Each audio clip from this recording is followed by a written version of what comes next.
Okay. All right. Good evening, everybody. My name is Amanda Calendar, and this is another episode of the More Sugar Podcast, where we have conversations to help heal and encourage. For my series, I was doing big conversations. I'm turning 50 tomorrow, actually, and I decided to touch on conversations that have affected me throughout my life, and most definitely in the book "Sugar in My Grits: Grief to Gratitude Through Grace."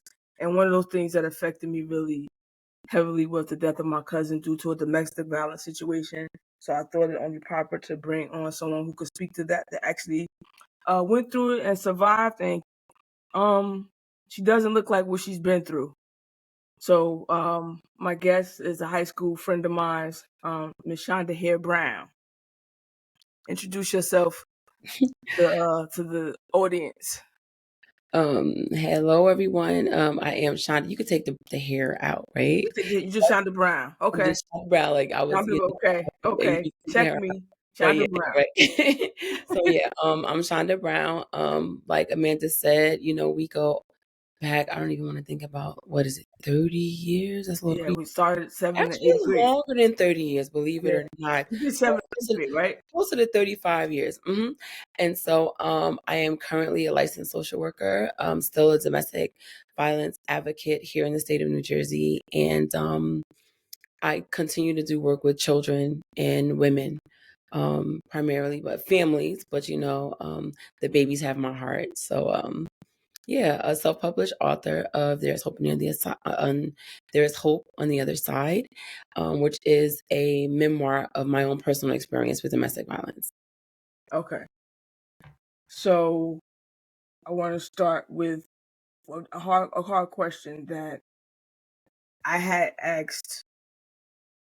I had several people ask me, and it's something that went in the back of my head when I immediately found out that my cousin was in what I would assume was a situation, but didn't know it was that bad. Mm-hmm. What do you say to people that judge or have negative things to say about women that stay in abusive relationships?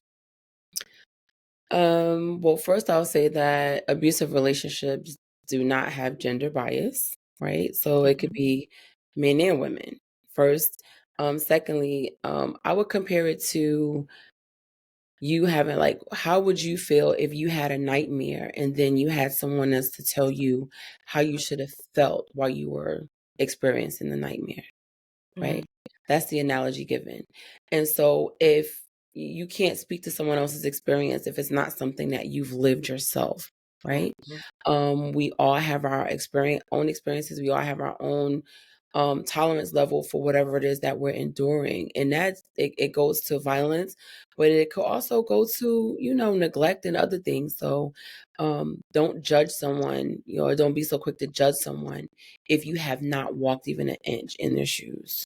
So there's basically levels to domestic violence. It's not There's definitely physical. levels, It's not just physical abuse. right. There's definitely people tend to, we lean into the physical because Right. we that's what we, especially in our culture, right, in our community, we've seen people walk around with a black eye, busted lip, sometimes even a missing tooth and things like that. But DV, or violence and trauma, it goes way deeper. You have the physical, you have the mental, you have the emotional, you have the financial, and then on a larger scale, we even have institutional, right? What our people endure in prisons and things like that. So it's greater than just physical. Okay. Hmm. And you've always, even in school, I remember you growing up and what because I deemed a very spiritual upbringing. Yes. Hmm. And is it difficult to insert that into your work? Because a lot of times when a woman have been through so much, is it hard to get them? Do you say trust God and they because you know how we have this the separation of church and state Yeah. law. Hmm. So Hmm. is your spirituality something that you insert into your work and do you get good results from it? I'm gonna say like this. Whenever the opportunity presents itself, I'm always gonna talk about God. Right.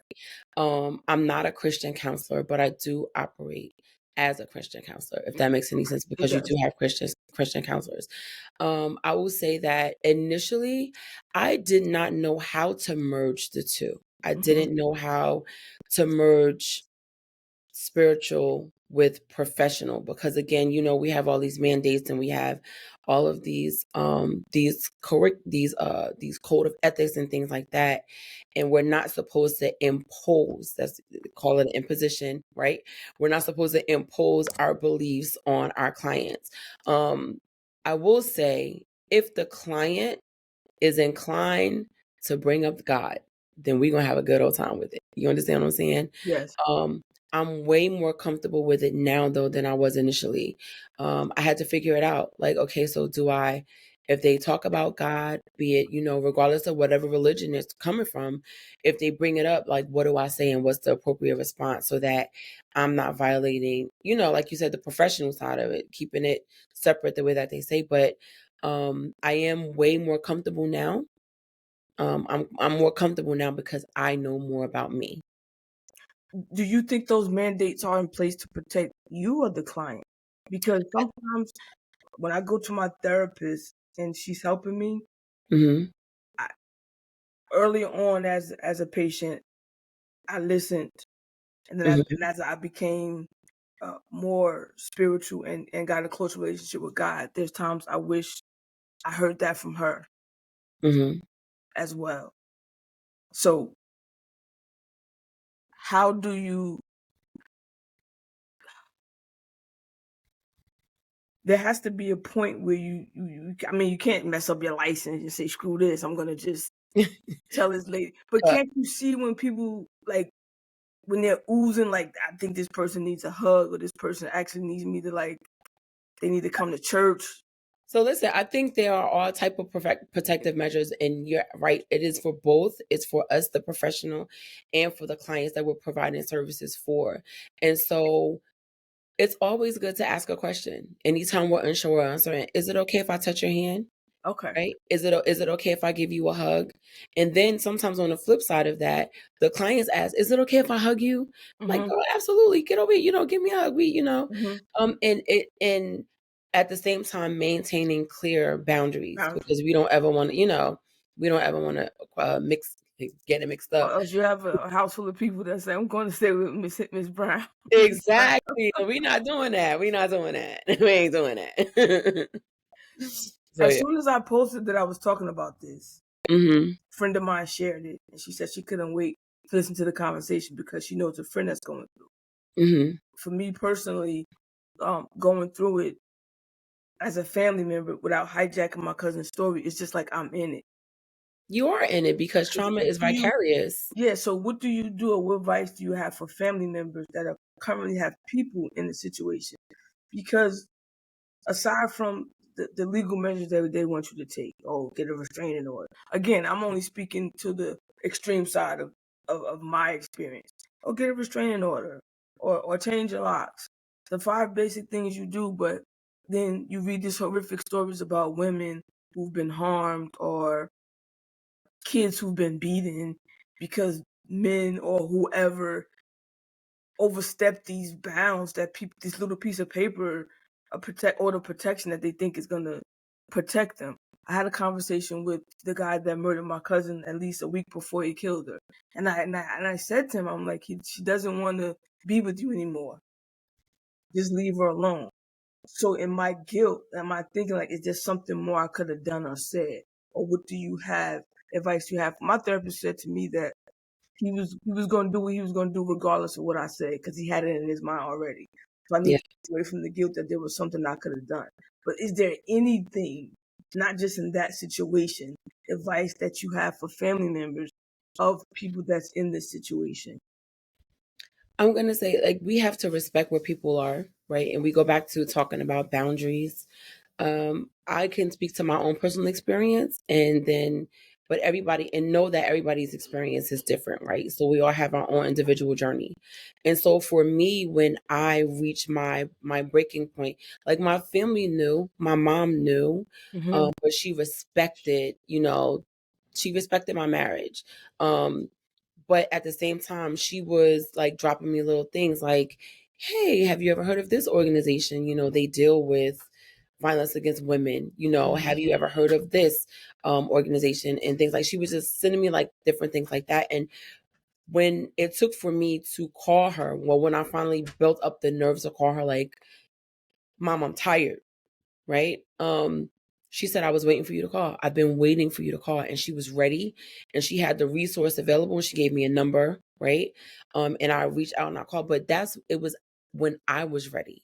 So what I can say for those people, because I get calls all the time, inboxes, text messages, different things like that. The best thing you could do is offer the support of where the person is and not where you want them to be. Because you can say, girl, leave, or cousin, leave, or auntie, leave, you don't deserve that, or, unc, you don't deserve whatever, whoever it is. We want you to leave, right? Because we want you to be safe. And, you wanted your cousin to be safe. I agree with your therapist in that he had already had his mind made up. His mind was made up. He was going to do what he was going to do. So, I would say, I know it's a burden of guilt on you, but it's not a burden. That's not your burden to carry. In a perfect world, there would have been like an aha moment from something that you both spoke about while you were in conversation with him. Mm-hmm. However, if once somebody has their mind made up, it's a done deal. And honestly, we don't really know. I mean, I don't know what mental health things he was going through. You know what I'm saying? Like there's some things going on and running in the background that we're not even aware of. And we're talking to these people. We're talking to individuals that put on a facade as though, they have this face. Mm-hmm. And they mastered it and they got it down real good. You know what I'm saying? And they look like you and me, and they can walk the walk and they can talk the talk. But when they walk away, you don't see the grimace that's on their face. You know what I'm saying? They're grimacing, or like they're going through the motions and things like that. And it's not for us to try to pick or choose, like, oh, well, I wonder what he was thinking, or I wonder, it's that's not for us to do. So the best thing for me, the advice that I would give and that I oftentimes give is just meet the people, meet them where they are. You may know, you can just simply suggest, like, listen, whenever you're ready, whatever you need, I'm here for you to support you. If you want to leave, we can do that. If you want to stay, I don't agree, right? But I'm here, in whatever capacity that you need me. How long did you stay? Ooh, girl. Let's see. We met in 96. Mm-hmm. We started dating. We had our oldest son. We married in 98, and I finally left in 2002. So it was a total 6 years. Was it? I know who he is. Was it at the height of his career? No, he Yeah. didn't have it. He had none of that when I met him. No. Really? No, mm-mm. No, it And came it it came. came during while we were together. Yeah, Do you think he put that anger into his career? absolutely. He did, but it was misplaced, right? And so I will say that um oftentimes too, alcohol and drugs play a big part, right? Because these are coping mechanisms for people. And or for abusers, Mm-hmm. and for abuse, the ones that are getting abused, sometimes that's their way of coping. Mm-hmm. um so yeah, there was some addiction, there was some definite addiction there that had existed prior to us getting in a relationship. Mm. Did your kids ever find out? Absolutely. Mhm. So they were kids in that are victims as well, correct? Yes. Because of what they see. Well, I will say this, they never saw, but they definitely heard. Okay. hmm Okay. yeah. And when you go, do you just because I'm everything with me is extreme, and so again, aside from my cousin's situation, the only other movies that have a tendency to stick with me, and I'm thinking about the movie with J Lo when I can't remember the name, where when she just made up her mind and she decided to go, there was bags packed, there was things here and there, Enough. enough. Mhm. So does Enough draw with reality, or was that like some movie shit? Enough was was a bit extreme, right? Because we're not taking secret, karate lessons and boxing. Right, right, right, right. Like, I mean, for those of us that have, you know, power to we good. That's great that you had the opportunity to do that. But for I'm gonna say for me, what I would consider me like the average person, we don't have that opportunity. I will say I can speak to my story, right? Mhm. When so we were together. We were homeowners in Maplewood, New Jersey, and things just were not going right. So we were in the process of putting our house on the sale for market, and at the same time, I was in the midst of making up my mind, like, if you don't leave, he's going to kill you. That was the thought in my head, and I'm like, I need to live for my children, right? Mhm. So my children were my fighting grace, and Mhm. so I did have bags packed though. I ain't even gonna lie. Packed up my car with my kids and some storage keepers and things like that because I called the number that my mom gave me, and she, when I called, they give you 20 well, at that time, because I don't think the organization exists anymore. That's which is a whole nother issue. They give you 24 hours to respond. Like, they give you a meeting place.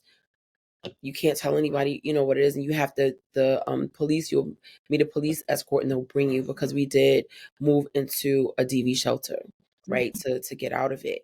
And so I had a plan. I packed up my stuff, and but in the middle of that, he called and was like, "Yeah, I need you to come and get me." And I'm like, "Okay, all You think right." he had an idea that you was breaking, and He he was just didn't know. making up an excuse? He He didn't didn't know. know. He didn't know. He didn't know. He didn't realize it until some hours later, after I was able to, think quick on the feet. Went and got him, came back. Like, where are the kids? Oh, no, they're with the parents. They were my parents at the time. Went back to the house and met with the realtor, completed the paperwork to put the paper that, business as usual. You know what I'm saying? We Yeah, gotta, you gotta keep a right? straight face. Right. Yeah. So did that so that he wouldn't be so suspicious, and ultimately left, like, made up like, "Hey, I gotta run to the bank right quick. I'll be right back." "Oh no, I'll come with you." "No, no, no, I'll be right back." And I remember backing out of the driveway, looking, and he was standing in the doorway, and I left, and I never went. That was it. I went to pick up my kids, my children, and went to meet the officer, and then that was our new beginning. What was the straw that broke the camel's back for you? Or was it a combination of things? Whew. It was definitely a combination of things, but I believe the last act of violence scared me, to the point where I thought that he was going to kill me. And that really, I never really, never really think about that. Never really think that, what, and going through it, I never thought that he was hurting me to take my life. You just thought he was angry at the time. I thought, he got some issues. He's blowing off some steam. Is it right? No, but married for better, for worse, and all that other good stuff. But after a while, it became a mental struggle for me, because Mhm. I knew that I never wanted to be divorced, right? And so that was a thing for me also. Right. I didn't want to be a divorced Black woman or African American woman with 3 children, becoming a statistic. And this is before me returning to college and, seeking after the degrees and things like that. This is in the, I'm working multiple jobs and taking care of the children and taking care of the household and things like that. And so that was a part of the struggle, that kept me there, right? Mhm. And I will say the straw that broke the camel's back was, there was this one night, and he was just so violent. He was so drunk, and it seemed like he didn't even know who he was. Mhm. And that scared me. Like, for you Gotcha. to lose yourself and not be able to recognize who I am made me feel like at any given point that he would have crossed the line and caused harm to my children, other than the emotional and mental abuse that they endured, right? He was never physical with the children. With the children. Okay. Yeah. Hmm. So you mentioned that he had other issues that caused him to be abusive. Yes. So aside from all the trauma that people have and they unleash on the world because of not getting help. What do you think makes a person get to that point where they actually want to cause somebody else physical harm? I do believe that it is mocked behavior. So there was a history of violence in the family, in his family, but there was also a history of violence in my family. So, there was abuse, women in my family that had been abused, Mhm. right? And then there were men in his family that were abusers. And so we were just, copying the behavior of what we had seen. Um, I know for a fact that he witnessed his grandfather almost take the life of his grandmother. They have since, passed away, but so there was some things that he saw. He became his mom passed away when he was young. And so young meaning like 10 years old. And then it was around that age where he started with the drugs. Gotcha. So there was just like a whole lot of, it was a snowball effect. One thing led to another. I saw violence in my home as a child. Hmm. And, growing up, I always swore that's never going to happen to me, never going to happen to me. And then, I look up and I'm smack, I'm right in the middle of it. Did you think you could save him? For a time I did, oh, I love him, if I love him enough, Mm. the things that we tell ourselves, if I love him enough, he'll change. And going off of the things that he said, the promises that he made. Oh no, I'm gonna get better. I'm never gonna do it again. The when I tell you it's so much stuff, the guilt, threatening to harm, Harm self-harm, himself, yeah. to harm himself, in front of me with weapons and things like that. And it was big. It was a lot. And me and my little tiny self trying to take it on, thinking I could save him from his world, not realizing that I was causing more damage than good, doing more harm to myself. What gave you the courage to tell your story? Honestly, it was one day I started the Testimony Tuesday on Facebook. Hmm. And this is when I became aware, that domestic violence even had an awareness month, because I never knew that. Hmm. And so I decided to, make a blurb on Facebook, and my inbox blew up. I was like, wow. Um, I had been having a conversation about God, because with God, and I was saying, Lord, I know that you've given me this for a reason, because there are so many women that have experienced it that will never tell their story. Hmm. Right. And I've had conversations with them, but for their own reasons, they choose not to tell their story. They choose not to make it a public thing, or, just public. But, I felt God was nudging me to say, like, this is something that you're supposed to be doing, because there's other people that need to know that there's a way out. Right. Not that I'm the only person, but there were people that wouldn't normally say anything, and my inbox blew up, and there were people from other countries, and there were women, speaking other dialects, and there were people Shut that up. had cultural barriers and things like that. And I was like, okay, God, I'm out here now, what do I do with all of this? And so the more that others, just from the one blurb, it was, I went through that too, and thank you for sharing, because I experienced that too. And then the one person that reached out to me that kind of gave me like a whole new perspective was my I call her my bonus daughter's mother. Hmm. And she reached out to me, and she was like, we have very similar stories. Because she and I never had a conversation. You the new girl, you the old girl, you the arch nemesis type thing. Hmm. And so we never had a conversation. She didn't know my experience with him, and I didn't know all of her experience with him. And then she shared some things, and I was just like, I was blown away. I Wow. was I was really blown away. And so um yeah, I really feel like it was God just he led me to it. Because at first I was fearful, and I was ashamed. I felt like I was ashamed, like, why are you even, why would you, why? Yeah. Like, what's the purpose of it? But now that I'm literally on the other side of it, I understand the why. So can you tell the process of leaving in case someone's listening and they say, okay, what do I have to go through? Was it like a top secret thing that in case somebody watching and they want to do somebody some harm, that they know, okay, these are things I need to look for in case you try to leave? Or what should women, once they call that number and you say yes, there's directly a passage to safety, or There's a you would say yes.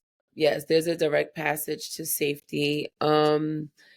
Depending on where you are. So some cities now, what's happening is some cities don't have DV shelters, so they will send you. Yeah, believe it or not, that's a thing. Some of the shelters that were open and available, they're now closed down. Um, but there are a plethora of resources. You know what I'm saying? And so you're correct in that I would not be able to divulge, like, step by Yeah. step what to do. However, there are organizations like the Domestic Violence Response Team. You can contact them. They're cross county. I know that they're in Union County. They're in Essex County. You could also call the DV hotline number. And if you are receiving counseling of some sort, um, you should also be able to get, some resource information from them as well. Okay. And so Hmm. what other ways do abuse presents themselves besides physically and verbally? Because sometimes people say, well, he didn't hit me, or he didn't curse me out, or she, again, I don't want to make it seem like this is all men doing this. Because Right. it's like you said, it's a cross-gender situation where it happens with women too.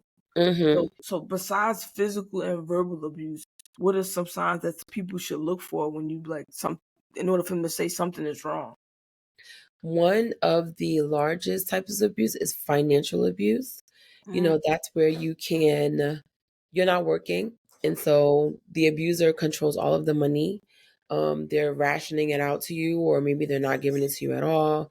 And so at some point, like, people have told me that they felt like they were being held hostage because they're not working. They don't have the education to get a job, or they don't have the work experience, or maybe they don't feel like they are financially fit to provide for their family.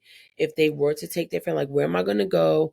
Who's going to help me? There's a number of things at play. There's mental abuse, the name calling, the insults. There's and in addition to that, there's elder abuse. People, we yes. don't we don't consider it, right, but there's also elder abuse. Back to the institutional abuse, the different things that we What are. is the abuse that Wendy Williams is going through right now? Is that's like a form of abuse, right?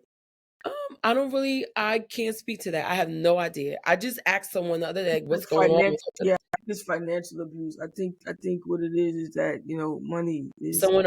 Is someone else controlling her money? Is that what it is? Yeah, she's under conservatorship like Britney Spears was. That's financial. That's definitely financial abuse. But the Hmm. thing was is that her son was her power of attorney, Hmm. and everything was going smooth. But again, we got to be careful what we do. He started spending large sums of money, which triggered the bank. Because if you have a power of attorney, if you have $20 million in the bank and you Hmm. have certain spending habits, and here comes your power of attorney spending large amounts of money, Right. come back to the bank at some point and say, hey, the power of attorney didn't do what they were supposed to do.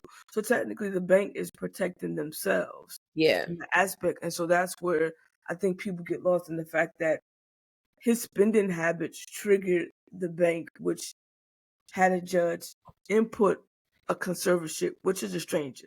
So if you didn't want a stranger running your mother's life or keep her away from you, you should have did the right thing with her money. Yeah. Yeah.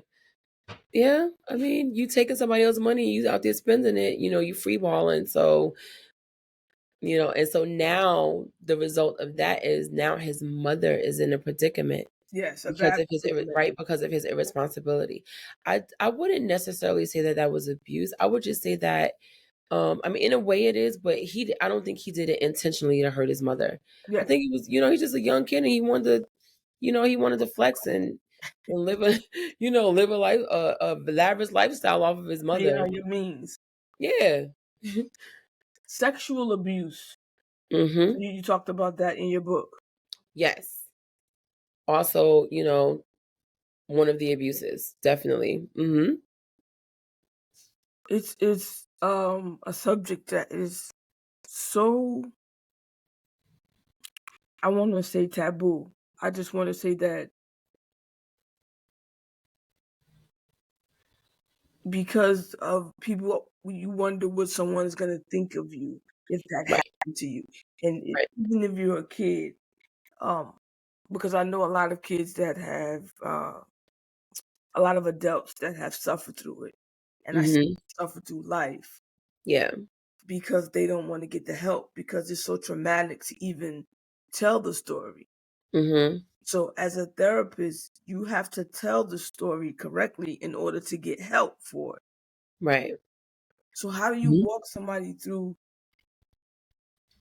getting them to tell their story about sexual abuse in order to help them? Even though that's probably not your field, but it's something. What made you comfortable enough to tell that story aside from the domestic, the DV? There's a number of things that were in play with that. So I needed to be released from it. It was something that I carried for a really long time. Um, I was 6 years old when it happened, and well, when it happened the first time, I'll Hmm. say. And I didn't tell anyone. I didn't even tell my mother, because my mom is definitely my go-to person. I didn't even tell her till I was pregnant with my third child. She had no idea. And so the first thing she said, why didn't you tell me? And I'm like, well, I was 6, Hmm. and I was afraid. And he threatened me and he said that he was going to do all these awful things. And him being my abuser, he was also the same person that I saw physically abuse my mom. Mm. And so there were lots of things going on at the same time.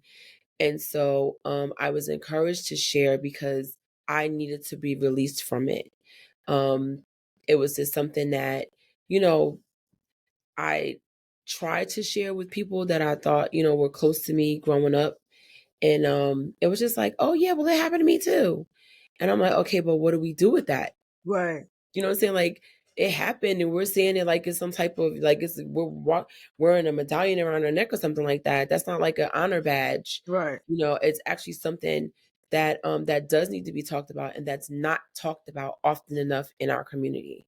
And no, it's not a round table dinner discussion. It's It's not absolutely not. because However, the uncle that did it is at the dinner table. right. And so when or where do we make time and space to have these conversations? Hmm. And so it was me saying this is a part of me. This is a part of me that I can't change. This is a part of me that I now accept, and I know that it was not my fault because I carry blame, and it helped me to overcome some of the trauma, not all of it. Hmm. It helped me to address some of my trauma because it took for me to actually write the book for me to realize, like, kind of you just go back and you see all of these things. Well, I saw it as like, wow, that whole time in my life affected every relationship that I had. That sounds about the act. Every Yeah. every relationship that I had was affected by it. And so even though you were scared to tell, Mhm. if someone had asked you, would you have told? For example, I look for things Mhm. because I parent from a place of loss, and Mhm. this world scares me, which I gotta lean into God. I trust Him. Mhm. Same time, I'm like, bro, I can't take like my son, and so I asked him when I pick him up from school, um, how was your day? Mhm. And I asked him like certain questions. Are there certain signs we should be looking for? Like in the kid, did your behavior change when you became abused? Like someone should have noticed that, hey, little Shonda's not happy doing this anymore. Or little Shonda's not enjoying jumping rope, or she stays with, like, are there signs that parents should be looking for? to see if something is going on with their kid that they need to ask their kid about? I did not fit the checklist of things that they tell us to look for, right? Mm, So they tell us to look for, change behavior. They tell us to look for excessive sleeping. They tell us to look for um, what do you call it? Change in academic performance. I was a straight A student, mm-hmm, never changed, right? They tell you to look for anger, mm-hmm. or the overall change in emotional state. If the child was super happy and now they're super depressed, or Right. if they used to be super depressed and now they're just happy all the time. They look for a change in overall appearance. Are they disheveled? Do they stop caring about their physical appearance and things like that? Again, I was 6. And so I don't believe that I knew how to process whatever it was. I didn't know how to surprise to process it, but some kind of way I figured out how to suppress it. Mm. You know, I had no idea how to process it, but I knew how to. Okay, we're not going to deal with this. We're just going to act like it didn't happen. And it went on for a while. Because most people say that I talk to now that Mm-hmm. they say that it kind of they just leave their body at the time. Get Right. That's through it. called dissociation. Yeah, Mm-hmm. association, Yeah. dissociate, just Yeah. survive to get through it. And Mm-hmm. sometimes I hear, and I think that everybody thinks that their life, the worst part of their life, is the worst thing ever. Like Until the next until worst thing you hear happens. right until Right. you hear somebody else's story. And then my famous line is, I sometimes I have conversations with my friends or conversation with people, and and afterwards I say to my wife, let me go back and pick up my problems back out the pile, Mm-hmm. because I don't know if I would have survived that. And it just takes away, it changes who a person had the potential to become, Mm-hmm. even if you get them so much help and so much therapy. Right. Still changes who the person ultimately becomes, right? Mm-hmm. And so, do you think that it physically presents something in our bodies? Like if I get nervous, some people break out in the hives. So is there something? Well, you said that there's not, you didn't fit the checklist. I did not. So you just Mm-mm. went with your life, on with your life. I went on with my 6 years life. I old. will say one thing that I remembered. Um, I started biting my nails, like to the point where they used to bleed. Okay. And you know who broke me out of that? Cool. Miss Patricia Richardson Oh, well, in she's seventh. out of lives. What? And she didn't What? even, I'm gonna leave her name in there. Listen, She she saved didn't a even lot of know. lives and she had no idea. She did not even know. She gave us so many little nuggets, throughout our seventh and eighth grade, the time that I had to spend with her. It was just some things that she said, and one day I just stopped. Like I legit just stopped biting my nails. I think it was in the seventh grade. Yeah, that's when we met in 7th grade. Yeah, yeah. So So I just stopped. I will say that in gaining education about different things, it is scientifically known that we do carry stress and trauma in our bodies. And hmm so I did some studying on something called the ACEs. ACEs standing for Adverse Childhood Experiences. And so with the ACEs, we carry the trauma in our body. And it manifests itself as we become adults. And so it turns into diabetes, it turns into heart disease, it turns into gout, it turns into mental disorders, it turns into psychosis and things like that. And so yes, it's a true thing that the trauma that we experience, unaddressed trauma, turns into physical ailments. So how do you have to address the trauma Mm-hmm. to the root cause of what goes on in your body? Right. Because I tell people all the time, well, I don't tell them all the time, so let me not say that. When I got vitiligo on my face, Mm-hmm. I did a lot of research, and I think that's something that you're born with. And so for me, at 40 years old, it started with a little speck. Mhm. And over the course of a year, it just kind of like my face basically exploded. And it Mhm. wasn't so much of just um, my cells stopped working. The things I would eat that would make like I would feel like my whole face was on fire.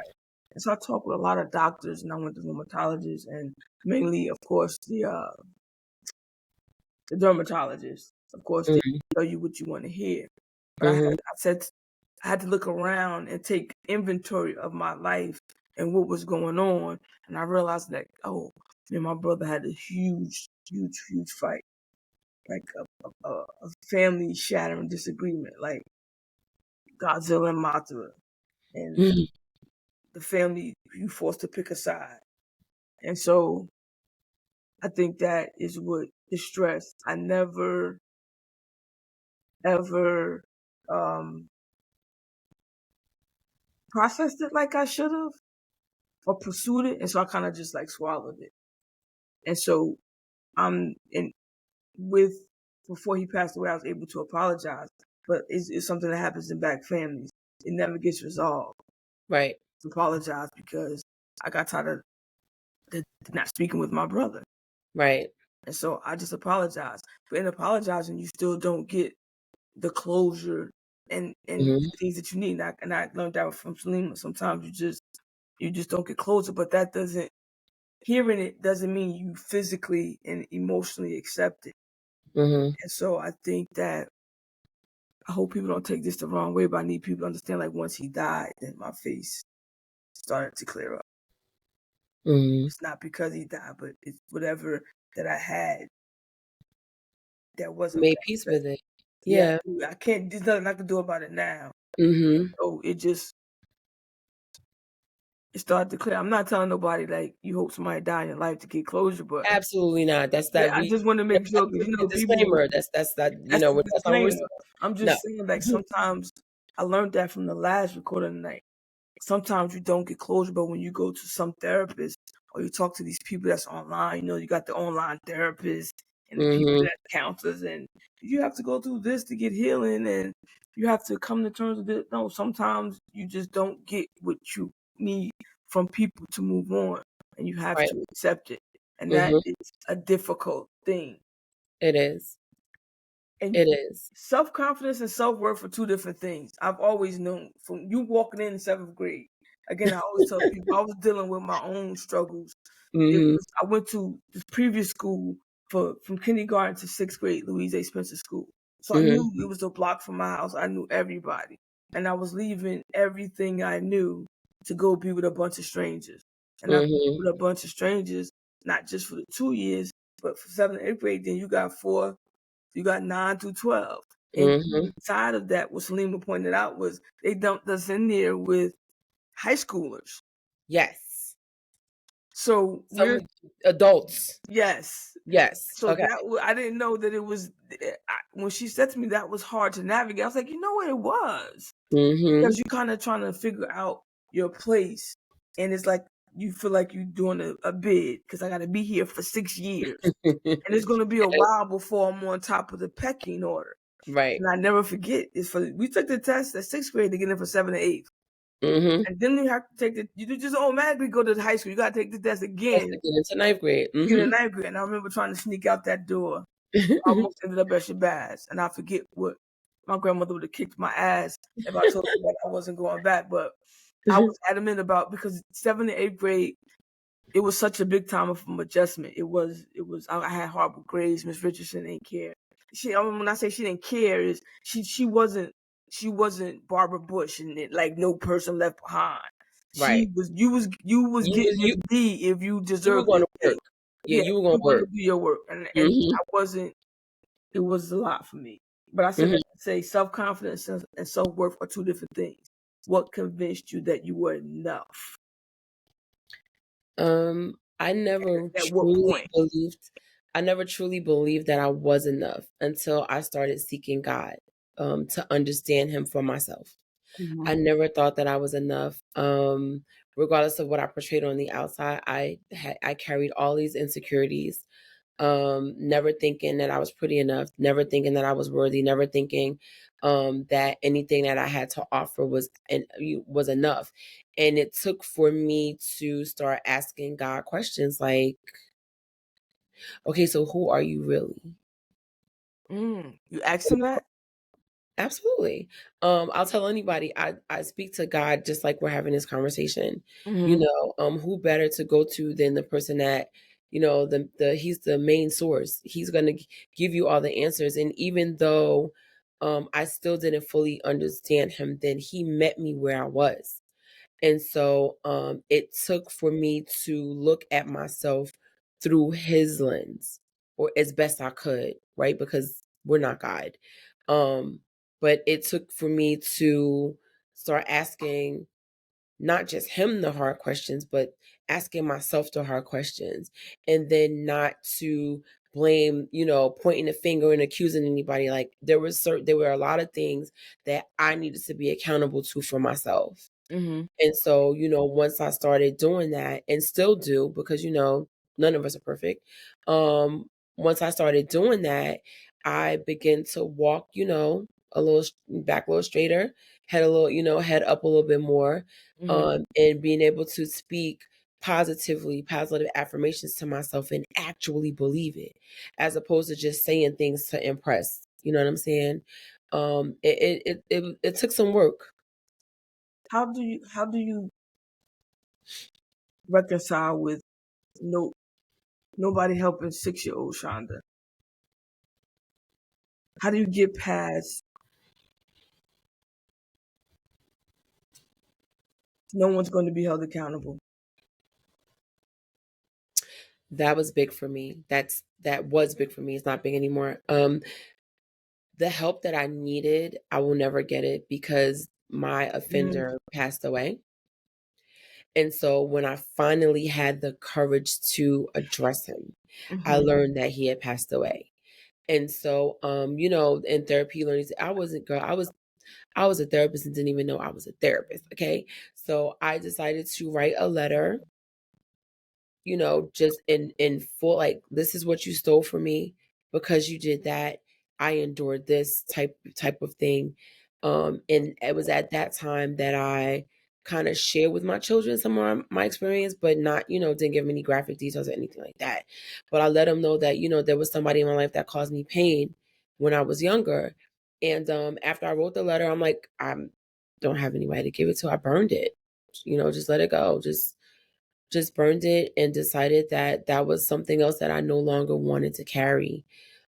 And I felt free to talk about it. You know, honestly, not just give, you know, the, oh yeah, somebody touched me when I was little spiel, Yeah, yeah, yeah, you know, like, yeah. cause it's more than that. You know, we're not going to graze past that like that. But, I think they um, grace passes because they want to talk about it because that's so. Sometimes therapy can become so deep, it can. and you Mm-hmm. gotta.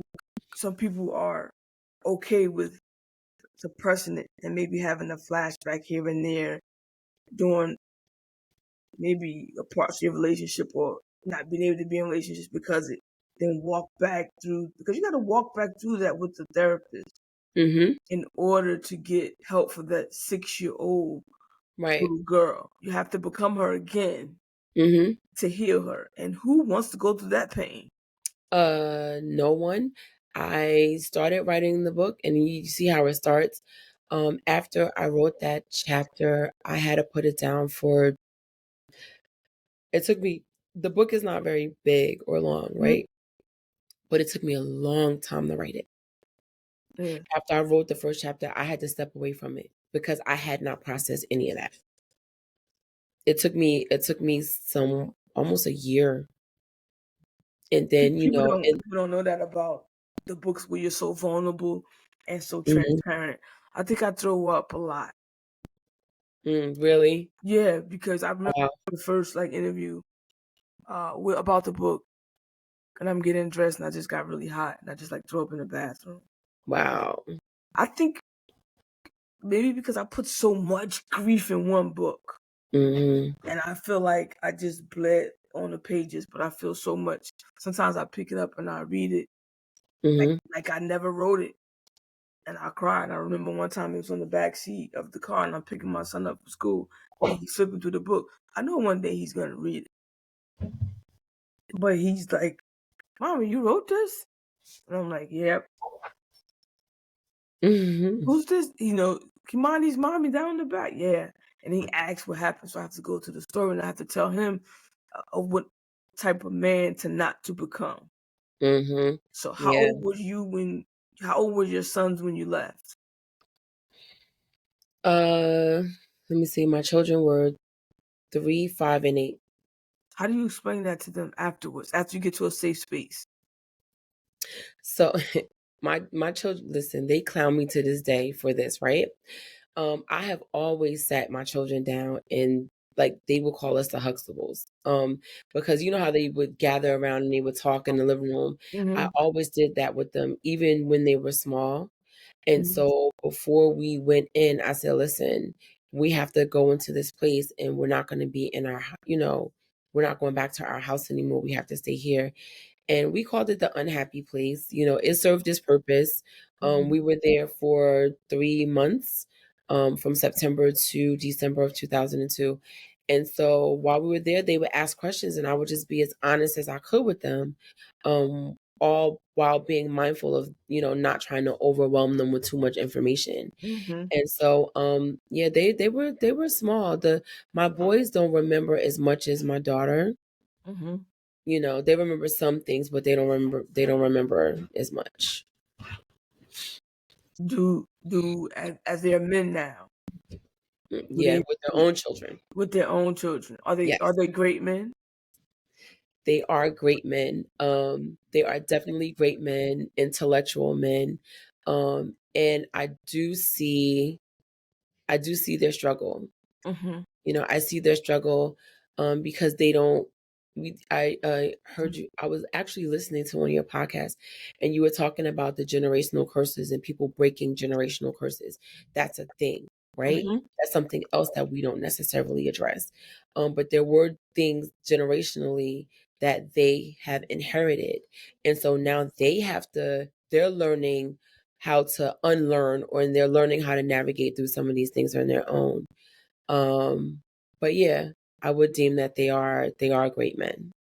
But it's hard to say I get this from my father or from my mother, and that's just the way. And Yep. once people start with that, I'm like, oh boy, they don't want to.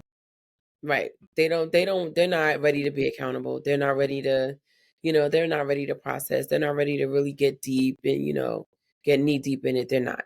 Mm-mm. It's a struggle for me because I was never held accountable for anything Yeah. until I had to become a parent, and now Mm. my son holds me accountable, and it's a different style of parenting, and him holding me accountable might seem disrespectful because I never questioned anything my mother or grandmother or the people that my elders raised me told me to do. That's how they raised us. Yeah, I just Don't did ask it. questions. And Mhm. he has questions not to be disrespectful. He has questions because he genuinely wants to know why, and that's how his brain works. And Mhm. if I get angry out of fear, because if I tell you not to jump over something 5 times, it's because I know you're going to get hurt. And then Mhm. you jump over it and you hurt yourself. Now I'm yelling at you while you're hurt because I'm afraid that you hurt yourself, and the fear That translates you're not. comes Yeah. off as anger. And so Mhm. it's very hard to. I tried to grow before I had him. That's why I waited so long, because I knew that I wanted to be a different parent, and it's a steady growing process to grow in front of somebody while somebody's watching, because Yeah. they're watching like everything you do, and you have to um make when you make mistakes, you have to explain the mistake that you made that you know is bad, and for them not to repeat it. So Right. there's no do as I say and not what I do. I have to Right. actually walk the walk, which has been very difficult for me, because again, I've always just done what I wanted to do, and if I don't want him to do what he want to do, then I have to be a better person. Which Mhm. people always probably want. Damn, why man they do a 360? Because there's a whole 180, because there's a whole person watching me that is going to be out in the world one day, Right. and I care enough, and I don't want him to be an asshole to women, or I don't want him to think that he could just go into spaces and command the amount of respect that he didn't earn. Right. Mm-hmm. So, what do you want your legacy to be? My legacy consists of, just powerful impact. Powerful impact for the 6-year-old Shandas, Mm-hmm. you know, for the 18-year-old Shanda that was almost raped, for the 20-something-year-old Shandas that have low self-esteem, for the 30-something-year-olds, who are still trying to find their way. My legacy consists of leaving an imprint, or should I say a blueprint, that someone else can follow, that will ultimately help to change their life. That's a good one. A blueprint is a good legacy. Yeah. Mine to follow. Mm-hmm. And you just Yeah. mentioned 17-year-old Shanta. You just turned 50, right? Last week, yes. Sweet. Woo-hoo. Shout out to the 50s Club. Shout out to the 50s Club. So, if you right now, what you know right now, Mm-hmm. would you tell 17-year-old Shonda? That Ooh, that junior or that senior in high school? girl, leave him alone. Say no. Wait, don't do it. Don't do it. Let's see. I would honestly say learn the lesson with an S. Learn the lessons and move on, and never stop loving yourself.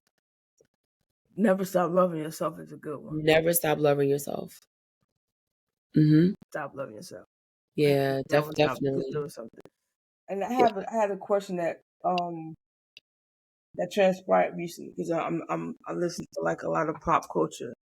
Whose job is it to work with the offenders, not the victims?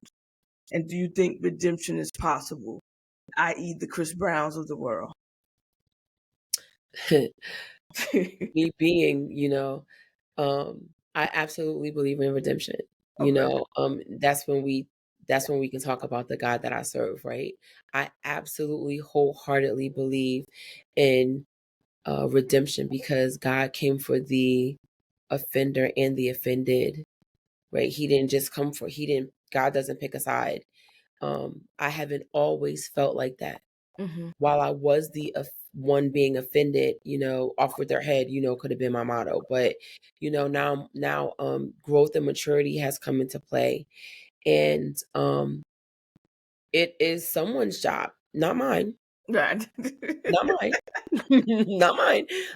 It is it is definitely someone's job. There are therapists out there that do work with, and there are people, not just therapists, but professionals that do work with the offenders. That is something that I know Yeah, that's not your that's not my thing. calling. You know, I'm not gonna lie and say that that's something I can get over and that's something that I want to do. It's not. I still mentally, as a human, as a woman, as a survivor, I still struggle with processing how anyone enjoys intimacy with a child as an adult, Me too. right? So I'm gonna tell that's you the words on the podcast because I'm gonna have to put X-rated on it. What I think, like, right. what So that we. I don't understand. I can't understand. I don't. That my right, brain. Some things my brain can't. right. And so because of that, I know that's not the work that I'm called to. Got I'm called to assist the survivors, the ones that are causing the ones that's actually living through what it is that's been, it. that trauma. That's what I'm called to. I'm not necessarily called to the offender, but there are people that are purposed to Mhm. work with that population of people. How long did it take you to forgive your ex-husband? Ooh, have I? I don't know.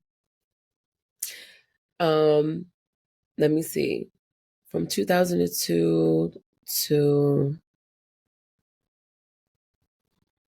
I'm gonna say it took a long time, Mm-hmm. and well over 10 plus years, 15 plus years. And forgiveness became bigger for me after losing my dad in 2018. Mm, And so I forgave him for myself, but I also forgave him so that my children could have peace. mm. Hmm. And how does your current husband sweep you off your feet with all that you With all what? with All that all I've that been you've through? been through? How does Um, how do you feel safe in his arms? so my husband, I would say like he's like a rare, he's like my husband is a unicorn. Like I ain't even gonna lie. My husband is a unicorn. He has never I've never even heard him judge my ex-husband. Mm. I've heard him encourage prayer for him. Ooh. I heard him I've heard him encourage concern, like, is he okay? Is he all right? What's going on with him? And I'm like, I don't know. Like what are we doing right now? I honestly I don't know. But so that's why I said my husband is a unicorn. He's the one that says, um back to that word redemption, Mm-hmm. that all we all have access to it. We don't actually, it's not even ours to grant. You know what I'm Great. saying? Yeah, it's great. It's not ours to grant. Yeah. But and then, so walking in a life of forgiveness, how can you not pray for our brother? Again, the offender, right? Listen, Mm-hmm. this is who I'm living with. This is who I'm loving. I'm living and living with and loving the man that offers prayer to, you know, everyone Wow. and for everyone. That helps to help you grow every day. Every single day. Yep. Without fail. Every single day. Like Yep. we gonna do this today, huh? Right, Okay. right. So my last question is what I asked everybody. 50 OU. Yes.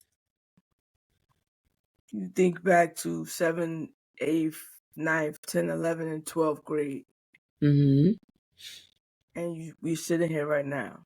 What would you Hmm. say to 17-year-old Mandy?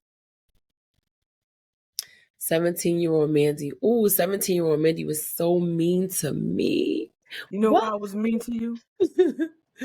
Why? Because I found a friend, and I thought you was taking my friend away, Rhonda. We gonna blur that name out? Yeah, she's my friend. Now I'm saying that like a friend. I Right. take You found, guess what? But you found her after she was already my friend. I And did. no, I don't. Yes. Me and Rhonda was friends so I'll explain it to this. Rhonda was quiet and she kept to herself and like nobody really was talking to her. She was your friend first, but you know we lived down the street from each other. We grew up together before we met each other, before we went to university together. Right. But we became friends in Yes. school before, the posses and all that other Yeah, stuff was formed, before right? the separations. Right, right. Before And everybody separated. I honestly was not trying to, I would say to you, I was not trying to take your friend. Uh, I was just trying to establish a friendship of my own because I didn't feel like I had a whole lot of friends. and you never gave off. Like I'll tell a lot of people during that time I was struggling with my sexuality, and I was didn't have a lot of confidence in myself, and so Mhm, confidence was being aggressive, mhm, and so the people like the U's of the world, the U's of high school, I would say the Angelas, and even the Nikias, you and the Samiras, you guys seemed like you came and you seemed like you had it all together and you knew you got good grades. You was on class on time. And here I'm like, I don't even know what to do with my hair this week. You mhm. guys are walking around with your pocketbooks and your beauty supplies, and y'all in the bathroom with and got the boys, and I'm like, well, where do I fit in here? I played sports Yeah. for a while. I didn't like that. I had a boyfriend. I didn't like that. And I'm like, where do I fit in? So if I can't fit in, then I'm going to shake up the room. You're just gonna disrupt everybody else, right? I'm gonna Because mess I up what don't you know got where going. I fit in. And Yeah. yeah, that's a lot. And I did it. I realized, I remember, I don't remember Camilla. I'm okay with saying these certain names. Camilla. She went to school with us, and I seen her um years ago. Mhm. Whenever I see somebody that we went to school with, I'm always excited because it was such a small group of people. It was, Mhm. I tell everybody when I talk to some people about their high schools, the district schools had like 500 kids. We had 50 what? I said I graduated with 50 people. Like 50 some odd people. 50 Mhm. people I Right. graduated with. And Right. so when I see one of those 50 people, I'm excited because 6 years is a long time to spend with somebody in your life. It And if I is. know I wasn't nice to everybody. So if I Mm. have a chance to apologize, and I seen her, and I was so excited, and she literally turned her back. Like, Wow. she didn't even want, I wasn't gonna, I don't know if I was gonna apologize right there, but I was just so happy. I wanted to say hi, and she turned her back, and I was just like, damn, I was bad. And I didn't mean to be. So you tell me to ease up. Huh? You tell me to be nicer. Yeah, definitely be nicer. I will also let you know that I would say to a 17-year-old man, you're not by yourself. Mm, You are not by yourself, and you're not the only one that's struggling and trying to figure out who you are. mhm. I know you feel like that right now, but you're definitely not by yourself. That's good. Yeah. That was my last one. That was this. I enjoyed this. That was good. Thank you. Yeah. So, if people, what is the work that you do? You wrote the book. There's hope on the other side. Mhm. You are a licensed social worker, Yes. W, Mhm. Yes. and you offer counseling to women and girls Amen. and men in the Mhm. city, for the city of New Families. York, or you have your own organization. I am still in the same. I have multiple things going on right now. I do group therapy with at risk and high risk youth, Mm-hmm. and I also I'm a director of a daycare center currently, Mm-hmm. working with the littles, right? Mm-hmm. And then I am a clinical associate at St. Cofa Therapy. Uh, I should probably know the correct title of that, but it's St. Cofa. I could give you the information. Mm-hmm. Um, and that's located on Academy Street in Newark, where we do provide therapeutic services. That's right down there with diapers and all that stuff at. Yeah, You're but right in the mix it's of it. private. It's private. It's Black owned, Okay. by an amazing, my mentor. So I'm working with under her. Would you like to do that one day yourself, like on your own? I don't know. You I know, mean, it seems it's good, but like with everything else, the reason why I chose social work as a profession is because we have a lot of flexibility. So hmm I can be a director of a childcare center. I can conduct group therapy sessions with youth and adults or women or all men. I could work in a school. I could work, so we can work anywhere. So I'm having fun with it. do men open up to you? Absolutely. Okay, Hmm. Yeah, they do. Surprisingly. Yeah. good. So you go Hmm. home at night knowing that you've done some good. Yeah. That's a good feeling, because most people work these corporate jobs or these jobs, they just make all this money, and that's all they do is make a lot of money. Right. Sometimes And I then need, there's no impact. Yeah. no, Hmm. I struggled with that in corporate America for a long time, and I said the least I can do is work in a technical position. So at least I know that I'm fixing. When I walk away from a piece of equipment that I fix, you would think that I cure cancer. How excited people are that I have something like a ventilator or Yeah. an EKG machine, something that's life saving. Hmm. That doesn't work. I feel like my impact is there. Right. And my book, surprisingly, it thrust me into a position that I didn't know. You got to be careful what you ask God for, Hmm. and a lot of times I don't. People look to me for answers that I don't have. Hmm. And so I find myself reading more or taking courses or going to conferences. seeking to help people because if they might find it a safe space in me Right. that I was able to share. That's why I'm honest about who I was, that Mhm. 17-year-old me, and who I am now. And that's why I remember I reached out to our mutual friend to get your information. I was like, I know she was like, what the heck are you up to? But I'm just thankful that I'm treated like 50-year-old man. They're not 17-year-old menace. Absolutely. I mean, come on, we grow up, right? Yeah, we And do. We do. we have survived the pandemic and we've seen a lot of things. We've suffered some things Yeah, together but separate, you know what I'm saying? And yeah, so, the scope of life, it just looks different now. it does. It looks different, it feels different, it presents different. And so I believe that our overall approach should be different because of that. That's good. Mhm. And like my pastor said, you got to know when to stop preaching. When Uh-huh. the pastor said word, don't preach Right. over a good word. Right. So thank you. Right. I appreciate your time, and I appreciate you, and thank you for all the work that you do in the community. And you have helped me. Um,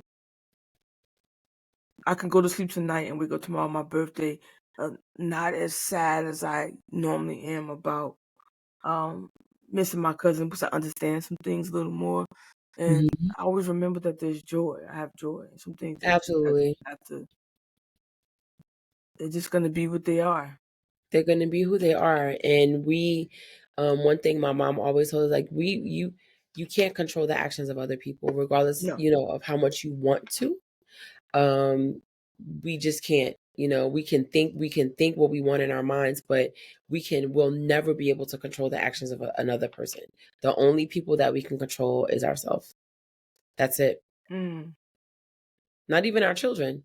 Think about how many times you tell Jax to sit down or go somewhere and do whatever. In his little mind, he just bouncing again, right? He's doing whatever. I We think he can't was control put him. here to test me, but that's another podcast episode. Thank you, Mrs. Brown, for your time. I Thank you appreciate it so much for sincerely. the invitation. Thank Thank you. you. Thank you. Have a good night. All right, and you have a blessed birthday. I shall. I'm gonna be off. All right. Just All doing right. nothing. All right. Bye All bye. right. Bye-bye. Hi, my name is Amanda Callender. I am the host of the More Sugar podcast. If anyone you know or yourself is experiencing domestic violence, please call the Domestic Violence National Hotline at 1-800-799-7233. Again, that's 1-800-799-7233. And thank you for listening to the More Sugar podcast.